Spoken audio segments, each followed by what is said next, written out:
राम राम। कहते हैं अगर आपकी किसी से शत्रुता है,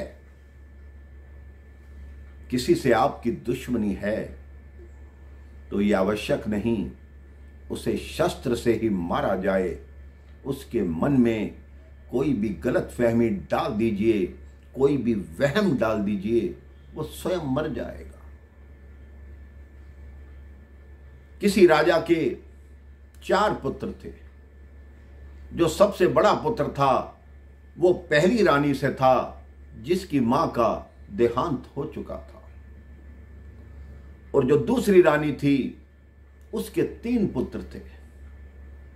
जो बड़ा पुत्र था वो सबसे लायक था, माता पिता की सेवा करने वाला था। और जो 3 पुत्र थे वो तीनों नालायक थे। वो तीनों अपनी मां से बार बार यही कहते कि ये बड़े भाई के होते राजा यही बनेगा, अगर ये ना होता तो हम में से कोई राजा बनता, आप राजमाता बनती। अब रोज यही बात कहते तो मां के मन में भी यही बात आ गई कि ये बात सही है, अगर ये बड़ा ना होता तो मेरा बड़ा पुत्र ही यहां का राजा बनता। तो उन तीनों भाइयों ने मां से कहा, अगर हम इसका वध कर दें, इसको मार डालें, तो हम राज्य पर आराम से बैठ सकते हैं।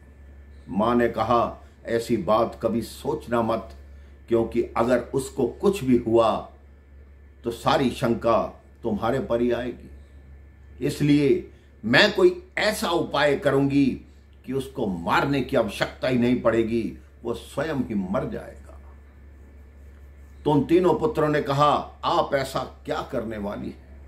मां ने कहा, कल जब मैं भोजन परोसूं उसके बाद खीर परोसूंगी, तब तुम उस खीर को मत खाना। बाकी मेरा कार्य है कि मुझे क्या करना है। अगले दिन भोजन परोसा गया, खीर परोसी गई। बड़े भाई ने खीर भी खा ली, भोजन भी खा लिया। छोटे भाइयों ने खीर नहीं खाई। जैसे ही मां ने देखा कि बड़े ने खीर खा ली, वो तुरंत दौड़ती हुई आई कि किसी ने खीर तो नहीं खाई। बड़े ने कहा, मैंने खा ली मां। मां बोली, ये तो बहुत गलत हो गया, मुझे अभी अभी पता लगा, मुझे रसोइये ने बताया कि उस खीर में सांप गया था, हो सकता है वो सांप तुम्हारे पेट में चला गया हो। इस बात को लेकर बड़ा राजकुमार बहुत चिंतित हुआ, भीतर ही भीतर डरने लगा और वो बीमार पड़ गया। वैद्य हकीम उसका उपचार करने आए, लेकिन कोई उपचार था ही नहीं, क्योंकि उसके मन में वहम हो गया था, गलतफहमी हो गई थी कि मेरे अंदर सांप है। कोई भी दवा उस पर असर नहीं कर रही थी। राजा भी परेशान था कि आखिर मेरे पुत्र को क्या हो गया। 2 माह के भीतर ये इतना दुर्बल हो गया कि बिस्तर से उठने की शक्ति भी इसके पास नहीं है। वो तीनों भाई लड़ने लगे कि अब मैं राजा बनूंगा, ये मरेगा तो मैं राजा बनूंगा, ये मरेगा तो मैं राजा बनूंगा। मां ने कहा, तुम अभी कुछ मत बोलो, क्योंकि जब तक वो जीवित है तुम ऐसी बात बोलोगे तो तुम्हारे पे शंका हो जाएगी। वो मां को बोले, तुम चुप करो, तुम्हारा क्या मतलब है, तुमने किया ही क्या है, सब हमारे कर्म से हुआ है। मां ने कहा, ये अच्छी बात है, उसको रोगी बनाया मैंने, उसके मन में वहम डाला मैंने, और अब तुम मेरे को ही मारने को दौड़ रहे हो।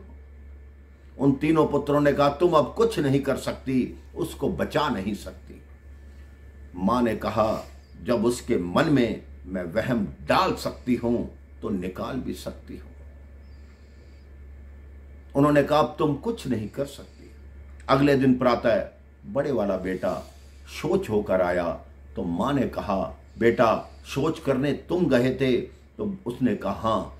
कहते, बेटा बड़ी खुशखबरी है, क्योंकि मैंने उसी शौच में से उसी सांप को निकलते देखा है जो खीर के अंदर था। जैसे ही मां ने वो बात कही, राजकुमार के अंदर खुशी की लहर दौड़ उठी। उस दिन से उस पर हर दवाई असर करने लगी और 1 माह के भीतर वो पुनः पूर्ण स्वस्थ हो गया। उसने मां को कहा कि आपने मुझे नया जीवन दिया है, आज से आप मेरी वास्तविक मां हैं, असली मां हैं।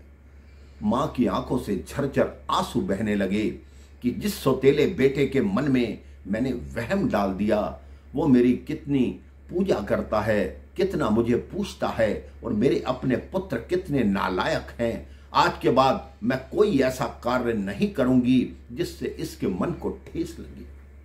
आप भी अपने जीवन में ये नियम बना लीजिए, सोच लीजिए कि अगर आपके अंदर कोई भी वहम या गलत फहमी आ गई तो वो जल्दी से मिटाई नहीं जाती।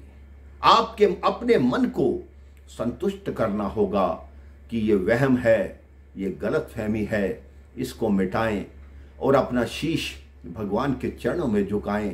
तभी आपके सभी कार्य सही होंगे, सिद्ध होंगे, आपकी हर मनोकामना पूर्ण होगी। राम राम, जय श्री राम।